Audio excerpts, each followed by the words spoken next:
盆栽からしたらもったいない松盆栽生産日本一の高松の盆栽園北谷4世4代目北谷隆一です。今回のテーマは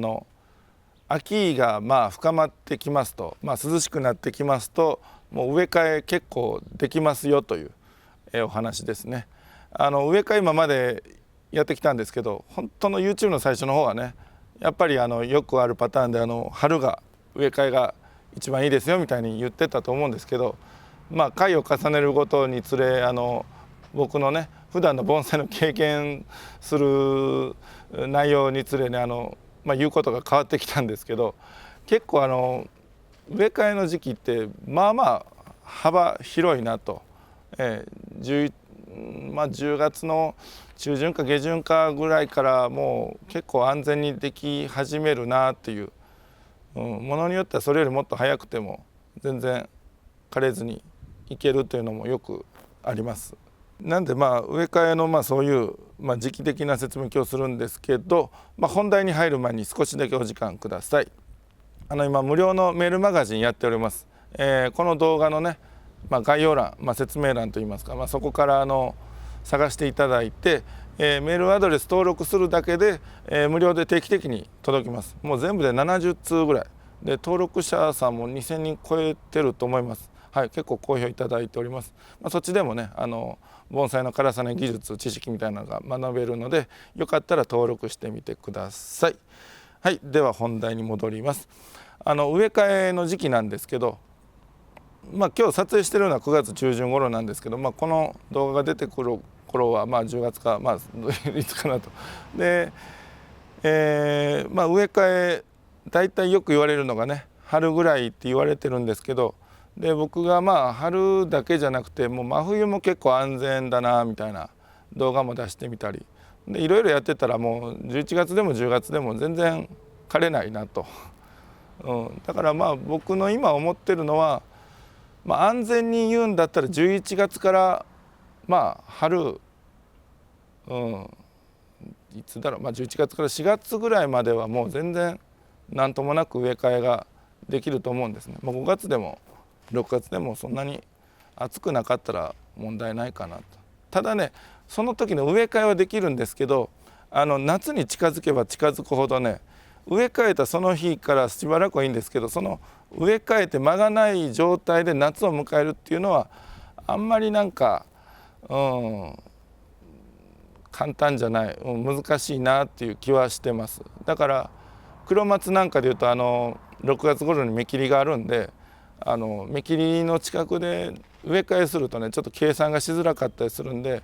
そういう場合こそ、今回の動画の趣旨ですけど、結構涼しくなって、秋深まったぐらいの時期から、植え替えし始めたら、黒松なんかも芽切りは落ち着いてできますし、五葉松は芽切り作業ないですけどいろいろやってみましたけど全然枯れないんで、僕の経験上ですけどね枯れにくいんですごくおすすめかなと。それこそ秋涼しくなってきた頃に植え替えしたその後が寒い時期なんでその間にしっかり根を張ってもらってしっかりした状態で夏迎えるってかなり期間を空けて夏迎えれるんで本当にいいんじゃないかなというふうに思ってます。でただ植え替えできる木とできない木っていうのもありまして、今目の前にある、3本あるんですけども、真ん中のこの黒松、これは芽が結構元気なんでこれぐらい元気だったら植え替えは簡単です。この真ん中の黒松、これよく見ていただくと結構ね芽が元気ですね。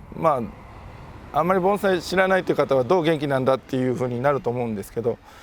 茎もしっかり長さがあって、茎っていうのはその葉っぱの出てるその下側、出てるあたり、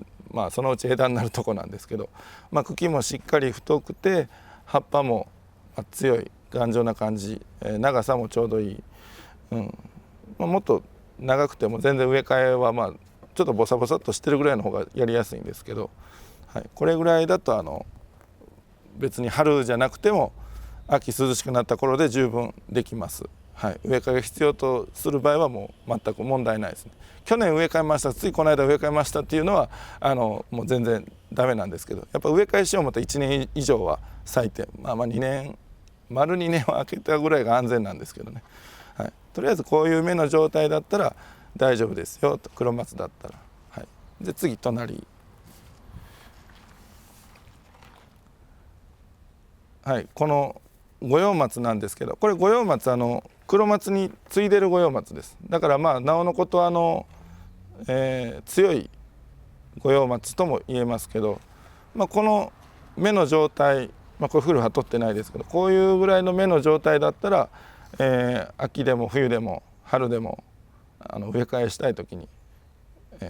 できるかなと。先ほど言いましたけど、植え替えしてすぐはダメですよ。植え替えして何ヶ月か、植え替えして1年ぐらいはしない方がいいですけど、そうでなければした方がいい場合だったら全然秋でもできます。はい、あんまり秋でもね、最近すごい暑いので、秋とはいえ涼しいなと思う頃からと理解していただけたらと思います。でこちらの2本はできる状態ですよというご説明だったんですが、こちら、はい、これ黒松なんですけど、ちょっとね葉とか芽が小さいですね。先ほどご紹介した黒松に比べてかなり弱いというか小さいというか、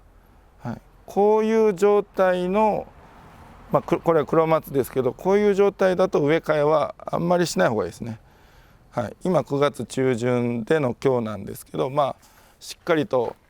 冬にもうちょっとね芽が大きくなってたら、芽が大きくなったらその時にはやれんことはないんかもしれませんが、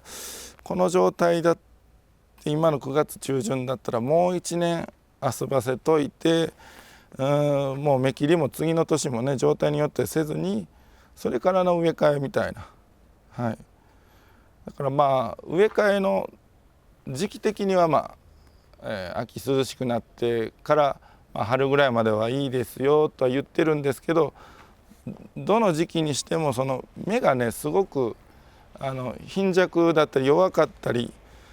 それもその年々でね木によってあるんですけど、そういう時は慎重にやりましょうと。